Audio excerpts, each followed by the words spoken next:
From Wish TV and the All Indiana Podcast Network, this is the News 8 Daily 8 Podcast with Wish TV's Kylie Conway. A Wish TV News 8 update. Hi, this is Kylie Conway, and this is your News 8 Daily 8 for Monday, May 16th. What a beautiful Sunday we had, and we're going to have another great day today. Mostly sunny skies. Behind the cold front crossing last night, it's going to be a really pleasant day today with low humidity levels and temperatures climbing to the mid-70s.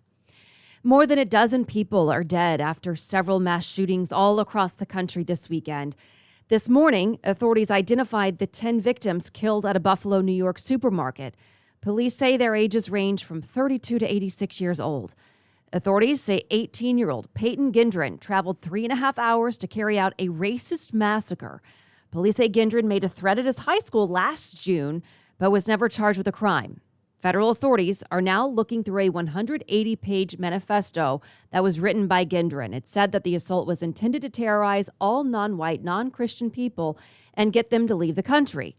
The shooting is now being investigated as a hate crime. You've just picked a fight with 20 million New Yorkers, because we will continue to stand up, because an attack on one is an attack on all. And this was no other way to describe it than white supremacy terrorism. It's racism. It's hatred, and it stops right here in Buffalo. This is the last stop you're going to have, because we are coming after you. Gendron was arraigned Saturday night for first-degree murder. His next court appearance is set for Thursday morning.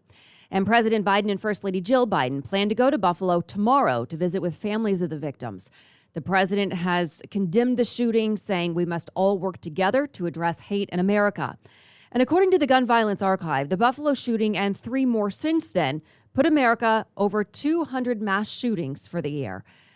There is a map from the archive which shows where each of them happened. The tally includes last week's shootout along the downtown canal, which left 4 people wounded.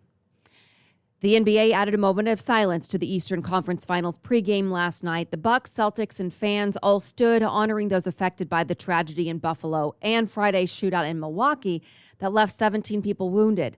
Police arrested 10 people in that shooting. And in California, church parishioners' quick actions against a mass shooter likely saved lives. Police say a man opened fire during a lunch reception at Geneva Presbyterian Church yesterday afternoon, killing 1 person and wounding 5 senior citizens. Police say the pastor managed to hit the gunman on the head with a chair, then others hogtied him. We believe a group of churchgoers detained him and hogtied his legs with an extension cord and confiscated at least 2 weapons from him. He was detained when the deputies arrived. That group of churchgoers displayed what we believe is exceptional heroism and bravery in intervening to stop the suspect. They undoubtedly prevented additional injuries and fatalities. Police say 4 of the 5 people wounded are in critical condition. Authorities have not identified the suspect, only saying he's in his 60s and does not live in the area. In Houston, Texas, police say a fight at a crowded flea market ended in gunfire with 2 people killed and 3 more hurt. Investigators say they have 2 people in custody, including one of the wounded. Authorities say thousands of people were shopping in the market when it happened. The sheriff says no innocent bystanders are hurt. Police in Indianapolis are asking for tips after finding a man dead outside a roller skating rink. Officers found the man shot and killed at Roller City, Indy on West Washington Street. It was at 8 o'clock yesterday morning. The business hours show it was closed at the time. IMPD hasn't made any arrests or released any details about the victim. IMPD says at least 6 more people were shot across the city on Sunday and in the overnight hours. IMPD says the victim shot last night on Riverside Drive and the person who walked into Community East are both stable. Police also responded to Woodrow Avenue and Kessler Boulevard North Drive for separate shootings just minutes apart. Police say someone is in serious condition after being shot at 38th and Post, and someone is critically wounded after being shot on Harlan Street. Now to the war in Ukraine. Russia loses diplomatic ground. 2 European countries moved closer to joining the NATO alliance over the weekend. Finland said yesterday that Russia's invasion has changed Europe's security landscape. Sweden's governing party endorsed a bid for membership hours later. Russian President Vladimir Putin now warns both countries that join NATO would be a mistake and carry consequences. Putin has called NATO's post-Cold War expansion in Eastern Europe a threat. Sweden's prime minister pushed back against that claim. Our 200-year-long standing policy of military non-alignment has served Sweden well. But the issue at hand is whether military non-alignment will keep serving as well. And Russia's unprovoked invasion of Ukraine is not only illegal and indefensible, it also undermines the European security order that Sweden builds its security on. Secretary of State Antony Blinken met with NATO foreign ministers in Germany yesterday. He said the U.S. would strongly support Finland and Sweden's application. Firefighters are hoping to use a brief easing of the wind as they wrestle with the largest wildfire in the country. The Hermit's Peak and Calf Canyon fire in New Mexico has now scorched more than 288,000 acres. The forecast later in the week calls for intense wind, which could whip the flames up further.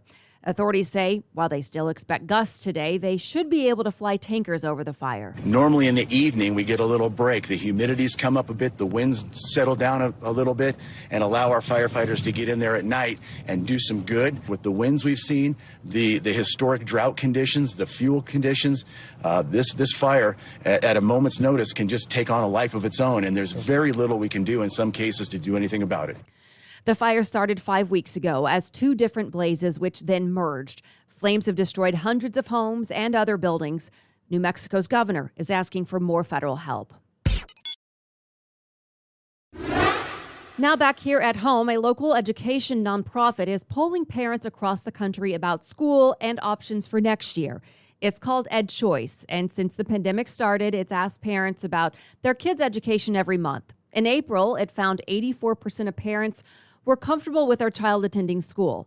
78% say schools should give multiple learning options, and 66% support homeschooling. Basically, parents are getting more involved in what schools look like.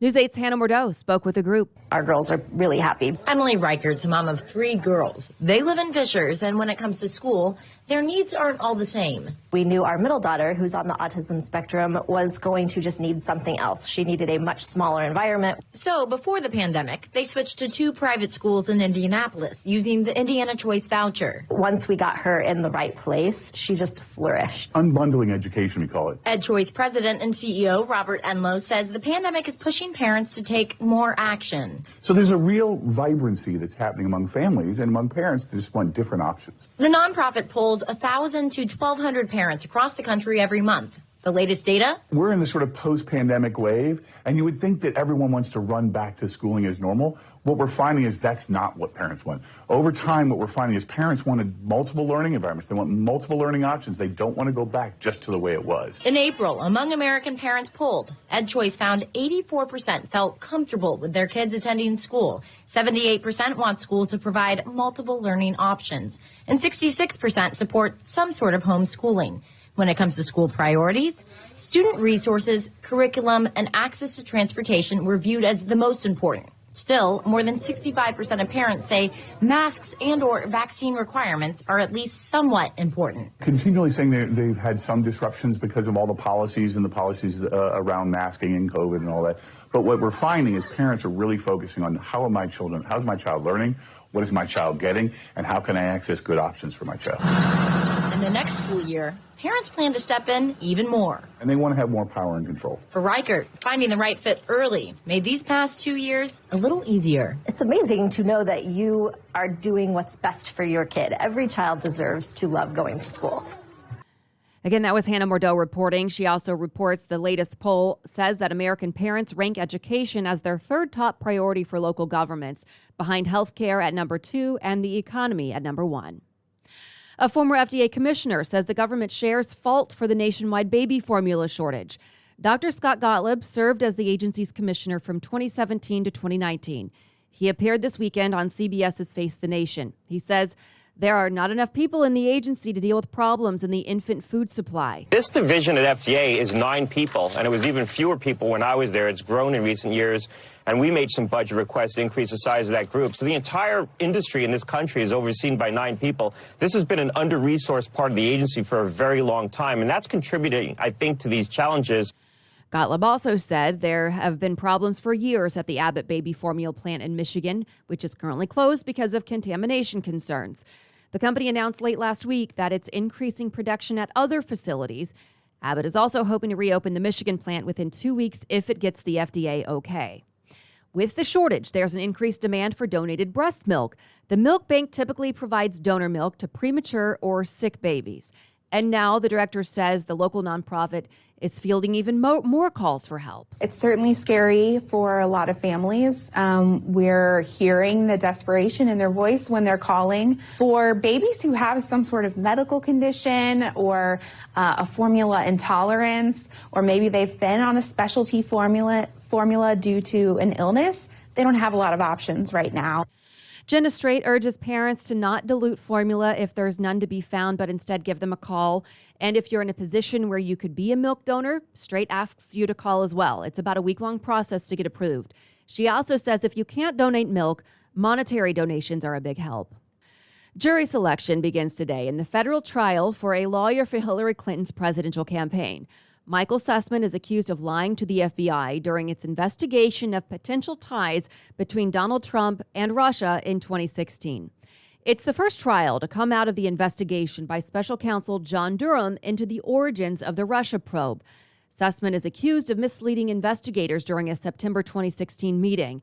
Prosecutors allege he lied by saying he didn't attend the meeting on behalf of anyone, as he represented the Hillary Clinton campaign. Sussman's lawyers deny all wrongdoing. To the Colts, a rookie wide receiver makes waves at minicamp. Alec Pierce is among the group of players looking to take over a starting role week 1. We talked with head coach Frank Reich about what he's looking for with the rookies. We don't throw too much at him, but just want to make sure, hey, can you handle it mentally and still play fast? So, and get out here and, again, show some consistency. We realize everybody's going to make mistakes. Everybody's learning them. That's fine. But then you're always looking just for athletic movement. All the stuff that we saw on tape and that we studied, you want to see that at work out here. The rookies and any undrafted free agents will join the veterans for workouts next week. Now, the Pacers, this week the team tries to hit the jackpot. The NBA draft lottery is tomorrow. The Pacers have a 10% chance of landing the first pick. The Rockets are the favorites with a 14% chance. Tyrese Halliburton, still new to the team, but has already learned the Pacers' frustrating lottery history. Obviously, it's important. I don't know the exact stat, but I'm pretty sure the Pacers haven't had a single-digit pick since, 1990. Yeah, something like that. So, obviously, it's a big decision for our organization, and, we're excited for that and for the future moving forward with whoever that is and whoever's here. But, yeah, I'm definitely looking forward to seeing how the balls bounce for sure. The draft lottery starts at 8 o'clock tomorrow night. And finally, Indianapolis Motor Speedway is teaming up with Indianapolis Animal Care Services for the month of May. The Speedway says the goal is to support the shelter and get people to donate or adopt. The goals, 106 adoptions for the 106th running of the Indianapolis 500. And if you cannot adopt, the track suggests a donation of at least $1.06 instead. This has been your News 8 Daily 8 for Wish TV. I'm Kylie Conway, online at wishtv.com, and follow us on Facebook when you search Wish TV. This is the News 8 Daily 8 podcast with Wish TV's Kylie Conway. A Wish TV News 8 update on demand for even more on demand and on the go. Connect with Wish TV on Facebook at wishtv.com and on the free Wish TV mobile app. Thank you for listening, and be sure to like, subscribe, and follow this podcast for updates every weekday morning on the All Indiana Podcast Network and wherever you get your podcast.